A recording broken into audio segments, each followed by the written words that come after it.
everybody, greetings from the apocalypse. In today's installment of Things I Wish I Knew a Damn Long Time Ago, I'm going to talk about how to get your seam straight. Getting your seam straight, like in a ring shank or anything, in preparation for soldering is something we all do constantly and causes a lot of issues. A lot of times if you don't get a really good joint, your soldering may not go well, it can snap open, or it can also just aggravate the fuck out of you. None of those things are good, so I'm going to show you again how to focus on using your tools and your setup to make your life easier rather than expecting yourself to magically have the ability to just do things straight and perfectly without any help. Okay? So, right here I have some half-round sterling that I've pulled at some point. I don't know, I just pulled it out. And the end, as per usual, is not very straight.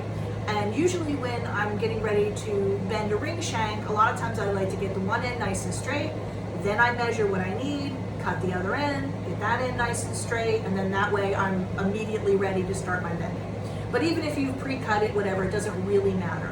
The key is this: I'm going to work right up against my bench. I'm going to use a large number 2 file. I have to admit I really like these Val Titans because they have a special coating, which means the metal doesn't really clog all that much and everything.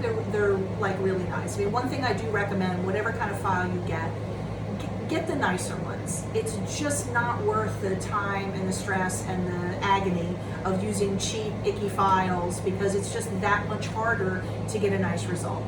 Okay? So, to get this end straight, I guess we should talk about bench pins. Bench pins are one of those things that are just like, it's a classic tool, it's a classic technique. You're supposed to work right up against your bench pin, right? So traditional metalsmithing is all about men and men's anatomy. Now, so for them, a bench pin may be very comfortable, works great, perfect. I'm a lady with lady parts, and not to be indelicate, but I have big boobs. So for me, working right up against something that's really pointy, no, I don't think so. It's unpleasant and uncomfortable. You know, and I always tease the male students like, oh, do you want to work with something sharp pointed at your balls all day long? No, you do not. So if you like using the bench pin and it's comfortable for you, great, use it. For me, it is not, so I work right up against my bench, which has nothing sharp and pointy to poke me, okay?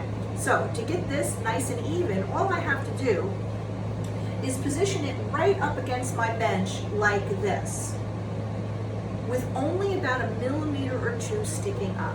And that's really the whole key.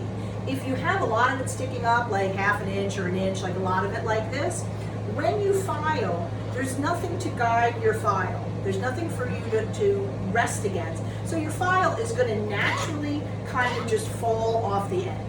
That's really what happens when you file and you can't get it level. You don't realize it, but as you're filing along, once the resistance of the actual object is replaced just by air, naturally it kind of tends to fall off of there, whether you're noticing it doing that or not. That's what's happening.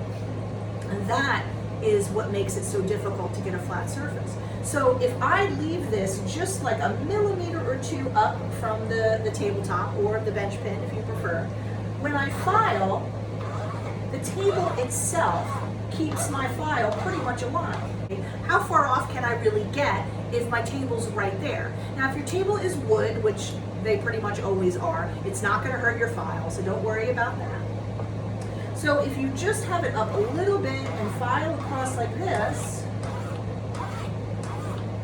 you'll be shocked how even and level everything is. Just don't give yourself enough height that the tool has room to kind of fall off, okay? I hope this makes your life easier. Bye.